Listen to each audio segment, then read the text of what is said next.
Hello and welcome to the history of Stargate universe. Today's episode we're going to be covering Dr. Adam Brody. And here we go.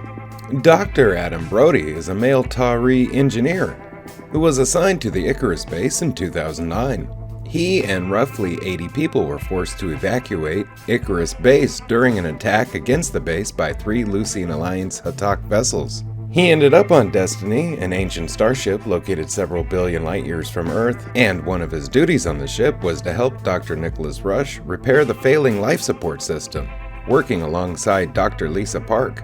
After Rush told the ship of the issues, and the ship dialed the Stargate to a desert planet, Rush requested Brody be on the off-world team. But that was overruled by Colonel Everett Young, who wanted Brody to help fix the problem in the ship. Brody admitted during a keynote message that from the moment he stepped through the Stargate, he had a terrible feeling that he would die in space.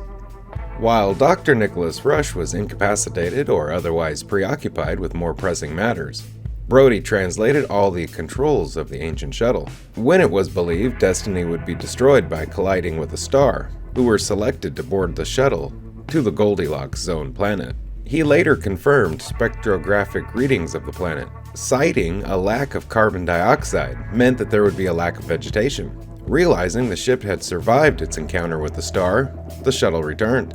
Several weeks later, when the International Oversight Advisory presented a plan to get the expedition home, he was optimistic about the plan and even offered an idea to speed up the process to enact the plan.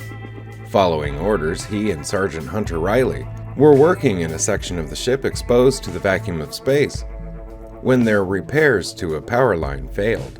Riley re-entered the closed-off section and attempted to fix the problem and was hit by an explosion. Brody took Riley to Lieutenant Tamara Johannesson and waited outside the infirmary for news. These events convinced Brody to side with Dr. Nicholas Rush to create false readings that showed that they would be unable to shut down the power core once Colonel David Telfer's plan was enacted and the Stargate was dialed while Destiny passed through a star. He later informed Rush of Telfer's departure so that the ruse could be stopped. Over the next few weeks, he continued to help repair and run the ship. Upon the discovery of the Destiny's interface chair, he debated the moral issue of using it at unknown risk. When Sergeant Spencer was discovered dead, he was amongst those with an alibi and helped search for the missing weapon. He was part of a team that tried to crack the chair's interface. Following the incident with Dr. Jeremy Franklin, in the days after Dr. Nicholas Rush was abandoned, he was amongst a small group that believed things needed to change. He and Dr. Dale Volker and Camille Ray met to discuss their options. When a battle ensued, he helped oversee the operations of the weapons with Eli Wallace. Upon Rush's return, he was visibly happy to have him back. A week later, he helped deploy a Kino for a search for the tracking device. Later, Brody was in the hydroponics lab when Dr. Dale Volker let him know that the mutiny was on. Throughout the ordeal, he was visibly torn over the matter. Sometime later, Brody and Dr. Lisa Park were charged with repairing the damage to the ancient shuttle. While they were capable of making extensive repairs, he believed it would never break from the gravity well of the planet. He later assisted Dr. Nicholas Rush in his quest with the Destiny interface chair to find the master code, and was one of only 2 people assisting him. He watched over the data flow and believed that prematurely pulling him out would be dangerous. A day later, he was in the control room with Dr. Nicholas Rush and Sergeant Hunter Riley, trying to find a way to rescue the team that was left at the Ruins planet. He asked Rush if Destiny could be asked to turn around, but Rush said he had already tried with no result. He was in the control interface room with Dr. Dale Volker, Dr. Nicholas Rush, Colonel Everett Young, and Camille Ray, when Rush said that Destiny would not be able to make it across the void of between galaxies. He suggested that they increase Destiny's FTL efficiency, which led to Dr. Amanda Perry being brought aboard. After the FTL drive was sabotaged and the automated repairs began, he spent the next few weeks constructing a tavern for the crew. During the Lucine Alliance invasion of Destiny, he went with Dr. Nicholas Rush to hide on the ship and take control from the Lucine Alliance. When Rush, Eli, Chloe, and him fled to the hydroponics lab, when told to seal the door even though 4 civilians, Master Sergeant Ronald Greer, Lieutenant Matthew Scott, and Lieutenant Tamara Johannesson were still outside. Sometime later, when Destiny happened upon the siege ship, Brody was a member of the team that went aboard the ship. He brought the systems online and helped attempt a power transfer.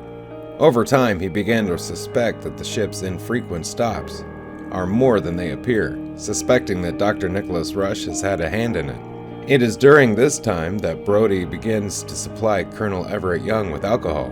When the ship was stopped near a Yersinia spaceship, Brody further voiced his concerns to Colonel Everett Young.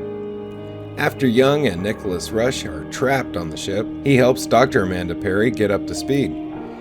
Brody is part of the group that discovers the bridge. After recovering the two, he quickly takes up working from the bridge. During Simeon's escape and hunt for him, he mans a console overriding lockouts and attempting to stall the Destiny's jump countdown. After the previous lost ancient shuttle shows up, he is cautious to believe it is really Dr. Robert Kane and those left behind. Brody confirms that the shuttle is in perfect order, even smelling new. Brody is the one who noticed the energy signature of the damaged Yersinia spaceships in the graveyard. He joins the teams investigating one of the ships. After the drone attack on the Destiny, he helps with the repairs and voices concerns about the Yersinia plan to perform a coupled FTL jump.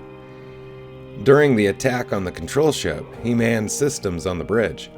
Following the ship's destruction, he and Dr. Dale Volker work to repair the ship so that they can jump to FTL. He briefly helps the analysis of an inert Berserker drone. The two effect repairs in time for the ship to jump away. After the attack, Brody has a strong voice for the severity of damage to the ship. When Dr. Bill Lee is going over Eli Wallace's plan to dial in a star, he admits that he has great respect for Eli.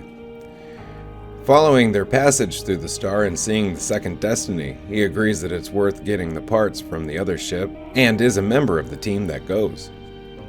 2010. During a visit to the ship by Dr. Andrew Corvell and Senator Michaels, he raises concerns over possible damage to the FTL engine as part of a plan to give Master Sergeant Ronald Greer and Camille Ray information on how to disarm the Lucian Alliance Nequadria bomb. About a week later, he and Dr. Lisa Park assist Tamara Johannesson in her preparations for a kidney transplant for Dr. Dale Volker. When Dr. Rodney McKay comes aboard and explains his plan, he switches bodies and confirms his plan is sound. He later discovers that Dr. Nicholas Rush has uploaded his consciousness into the ship. Brody works with Eli Wallace to quarantine the programs that contain Dr. Amanda Perry and Ginn in order to save Rush.